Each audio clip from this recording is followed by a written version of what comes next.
absolutely. They're not sort of big headshots, though, are they? But no, he's concentrating on the body, actually.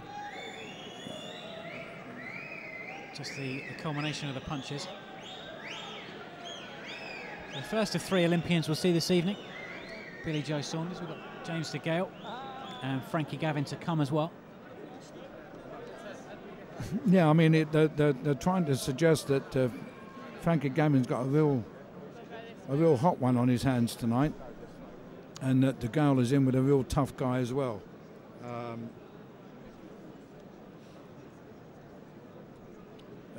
Frankie's fighting a Frenchman. Samir, you say it. Tegayu? Terjaoui, I think. Terjaoui. Oh yeah, O-U-I. James DeGale fights Nathan King. Yep.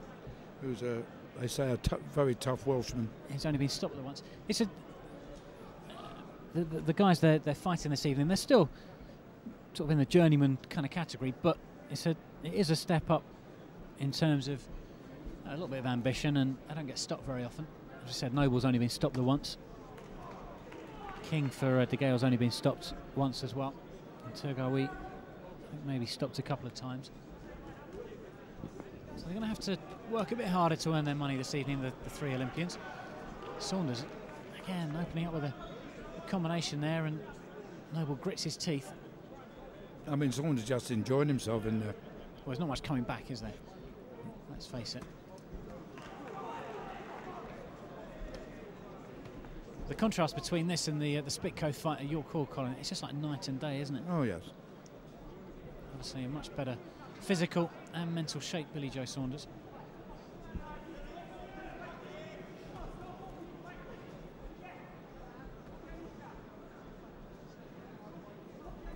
He's doing as he wants at the moment, fighting for part of the time with his fist by his hands, by his waist.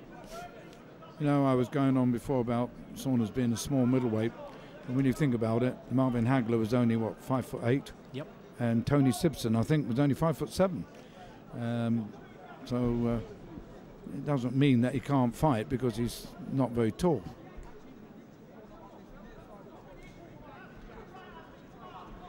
As you say, though, Colin, if he's like a bundle of power, is he, though? No. Billy Joe. That might come with age, I suppose.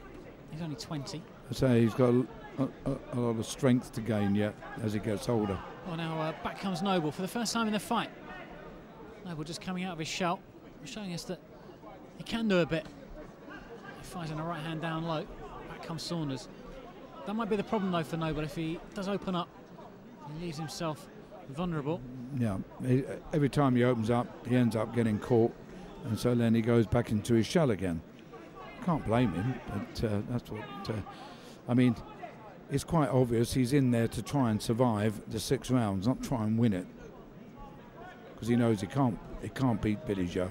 It's not good enough. It does look like a lot of potential there tonight, doesn't it? It looks good. Saunders again, double jab.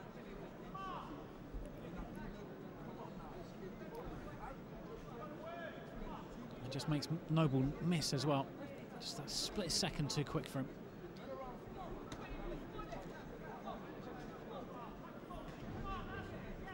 Noble throws out the jab a few times. More in... It's very interesting that, you know, he slammed him to the body constantly throughout the 3 rounds, and I don't think Noble's winced once. When you see a good bodied puncher, when Ricky Hatton used to whack him to the body, you know, absolute look of agony would come across his opponent's face, and very often he would sink to the floor and not get up again. Well, Hatton almost seemed to bring the body punches. He almost had a bit of leverage on them, didn't he? Bit of angle. Oh yes, set his feet, and put everything behind it. You know, it's almost like sort of punching at a 45-degree angle, wasn't it? Yeah, and his shoulder was right behind each blow. I mean, the greatest body puncher I've ever seen, of course, was the man they used to call the body snatcher, Mike McCullum, and he used to crucify opponents to the body.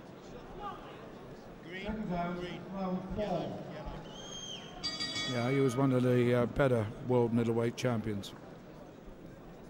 Well, Hatton always said he went to the body after I think one of his early opponents hurt him to the body, and he realised just the damage that could be done. You've got to know what you're doing when you're a body puncher, because I saw, Barry McGuigan used to punch to the body, but very often he would stray below the belt, and it caused him all kinds of problems with referees. So much so that they put a pair of shorts on a punch bag in the gym and made sure that he aimed above the waistband.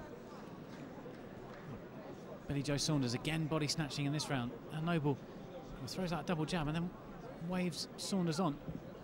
He might regret that in a minute or two.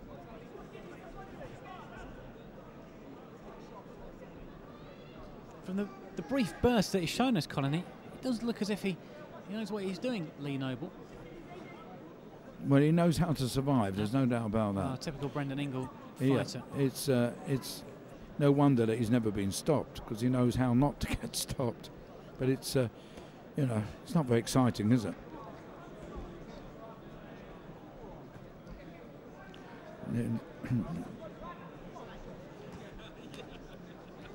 The only difference between this punch bag that Billy Joe's in with and the one in the gym is that this one's got a pair of legs.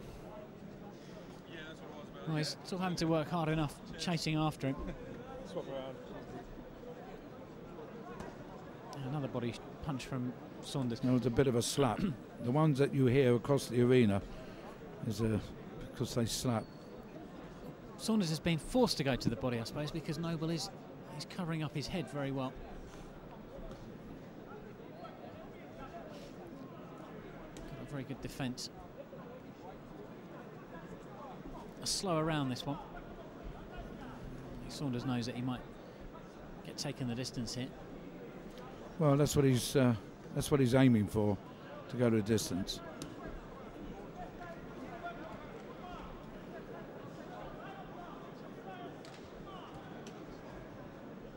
There's some opponents you just can't really look good against. I'm not saying Billy Joe looks bad, but it's one-way traffic. Well, it needs two to tango, doesn't it, Colin? Yeah, exactly. I mean, there's only one guy in there who wants to fight, which is very difficult, particularly when you're just only having your 5th pro fight. But it's been a good year for Billy Joe, like all the other Olympians. His first year in the business, and to go out 5-0 will mean that he can have a very happy Christmas.